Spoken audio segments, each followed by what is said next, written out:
Serendip, l'île dorée. Un espace hors du temps, dont la seule frontière est l'imagination. Je vous propose ici de vous raconter des histoires courtes, fantastiques, rapportées de mes voyages dans cette contrée insondable, faite de rêves et de chimères. Aujourd'hui, je vous emmène dans un monde où les formes géométriques sont vivantes et douées de certaines facultés. L'une d'entre elles est un carré bruyant, et il découvre une chose effroyable. Personne ne l'écoute. Bienvenue sur Serendip et très bon voyage à tous.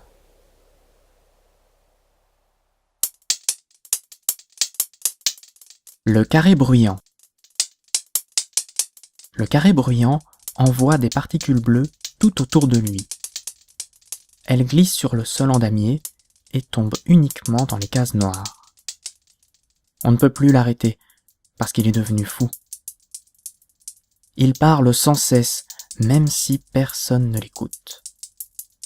Il n'a pas encore réalisé que personne ne veut de ces particules bleues. Un triangle vient le voir aujourd'hui. Il est blanc, sage, et tout simplement posé sur le sol. Le carré bruyant lui envoie des particules qui le traversent, sans produire le moindre effet. Le carré bruyant s'énerve. Les particules bleues deviennent rouges, mais le triangle reste impassible et finit par quitter les lieux aussi simplement qu'il était venu. Le carré bruyant réfléchit. « Pourquoi mes particules ne font plus rien à personne ?» se demande-t-il. « Se pourrait-il qu'elles n'aient jamais atteint quiconque ?» Plongé dans ses réflexions, le carré réalise qu'il n'émet plus de particules. Pour la première fois, il est entouré de silence. C'est effrayant. Le carré, qui n'est plus bruyant, se sent perdu, dépossédé, sans son bruit de particules. Il y a pourtant quelque chose de grisant dans ce silence. Il est attiré, malgré lui, et commence à l'apprécier. Il aimerait montrer sa découverte aux autres et en discuter de longues heures. Il aimerait le mettre en boîte, le capturer pour l'étudier plus en profondeur. Il réalise alors que c'est impossible et que rien ne peut le saisir. Cette prise de conscience provoque en lui un nouveau flux de particules qui sortent de son corps. Elles sont jaunes et teintes comme de petits grelots joyeux. Le carré ignorait qu'il pouvait faire autre chose que des particules bleues. Il se concentre pour retrouver son calme. La dernière particule jaune tombe dans une case noire et disparaît. C'est à nouveau le calme plat. Le carré est heureux de retrouver la profondeur du silence et tente de ne pas trop s'en réjouir, pour ne pas le briser. Il se demande : si je ne peux pas capturer le silence, ni le montrer, ni en parler à quiconque, à quoi peut-il bien servir ? J'aimerais le sonder, mais si je m'y noie, je vais disparaître, j'en ai l'intuition. Une grosse boule verte sort de lui. Il veut la retenir, mais elle tombe lourdement sur le sol et ne roule pas. Elle reste bloquée sur une case blanche. Le carré ne sait pas quoi faire. La boule verte émet un son grave et inquiétant. Il aimerait se débarrasser d'elle, mais il ne peut pas l'atteindre. Il repense aux particules jaunes qu'il avait émises tout à l'heure et lui en envoie une salve.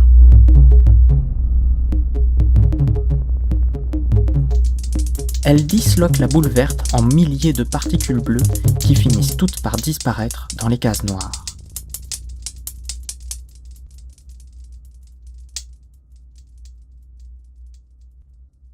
À nouveau seul et au calme, le carré peut réfléchir. Penser au silence m'a permis de changer la nature de mes particules, de créer de nouveaux sons. que se passerait-il si je l'écoutais plus longtemps ? Excité par cette nouvelle idée, le carré entreprend une longue méditation. Il attend longtemps, des jours, des semaines, des mois. Il est de plus en plus déterminé à aller au bout de son expérience. Il ne peut plus reculer. Après avoir passé tout ce temps à attendre, il serait dommage d'abandonner sans avoir eu de réponse. Le carré ne sait plus quel jour il est, ni même depuis combien de temps il attend. Parfois, cela lui semble une éternité, parfois une fraction de seconde. Les émotions le traversent, la peur, l'allégresse, l'angoisse, l'apaisement. Tant d'émotions qui ne font que passer dans l'éternité de son attente. Puis vient un temps où même les émotions ne passent plus. Sa tête est vide, comme une case noire de damier. Il existe, en un instant impalpable, sans raison, sans but. Il se demande s'il a trouvé ce qu'il cherche, mais il pressent qu'il lui faut encore attendre. À force d'exister, sa propre existence lui semble être un leurre. Le mot manque de vérité, il y a autre chose, de plus grand, de plus universel. Il faut qu'il transcende sa propre existence. Il émet alors, sans s'en rendre compte, une particule unique, d'une couleur indéfinissable, qui produit un son d'une richesse et d'une simplicité sans pareil.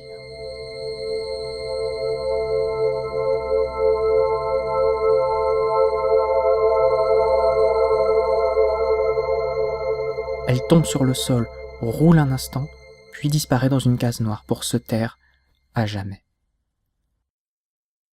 L'émotion qui le traverse le submerge. Comment ai-je pu produire une particule aussi magnifique ? C'est comme si quelqu'un d'autre l'avait fait, réalise-t-il. Il en éprouve une satisfaction intense, profonde, et se sent vivre avec force. Il ne veut pas recommencer tout de suite pour ne pas risquer de produire quelque chose de mécanique. Il faut à nouveau se concentrer et laisser le silence régner. Le plaisir s'estompe, les idées disparaissent, puis le temps s'évanouit et il retrouve la paix. Une ultime particule prend vie du fond de son être. Il l'observe sans essayer de l'influencer, sans en attendre quoi que ce soit. Une fois mûre, elle sort de lui. C'est une particule lumineuse, légère, au son de cristal.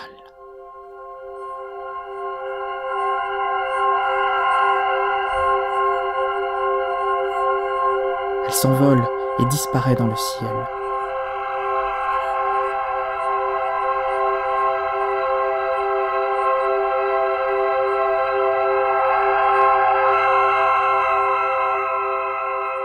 Le carré est à la fois créateur et spectateur tant il est émerveillé.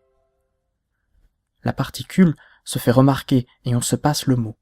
Rapidement, des formes et des vecteurs se donnent rendez-vous pour assister aux émissions de particules du carré. C'est devenu un rendez-vous important, précieux. Il ne faut pas être pressé pour voir une particule du carré, il peut mettre des années à la produire. Mais lorsqu'elle jaillit, rien n'est comparable, et c'est un ravissement pour l'esprit que d'en contempler une. Sur son damier de cases noires et blanches, le carré à particules fait germer dans les esprits l'étincelle de vie.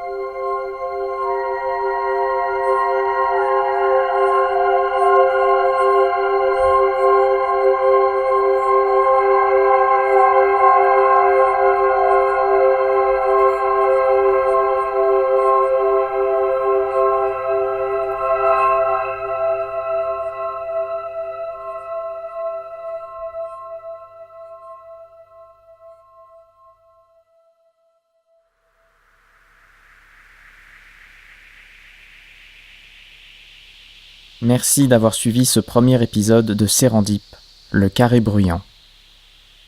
J'espère que ce voyage vous a plu. Si c'est le cas, n'hésitez pas à vous abonner, il y aura bien sûr d'autres épisodes à venir. Vous pouvez également suivre mon actualité sur ma page Facebook, me laisser vos commentaires et partager cet épisode sur vos réseaux sociaux si le cœur vous en dit. Dans le prochain épisode de Sérendip, il sera question de microplanètes et de leurs gardiens jardiniers géants, les Coréliens. Nous suivrons l'un d'entre eux, Milgoche de Zar, qui s'intéresse peut-être un peu trop à sa microplanète. J'espère vous avoir donné envie d'en écouter plus, et je vous dis à très bientôt sur Sérendip.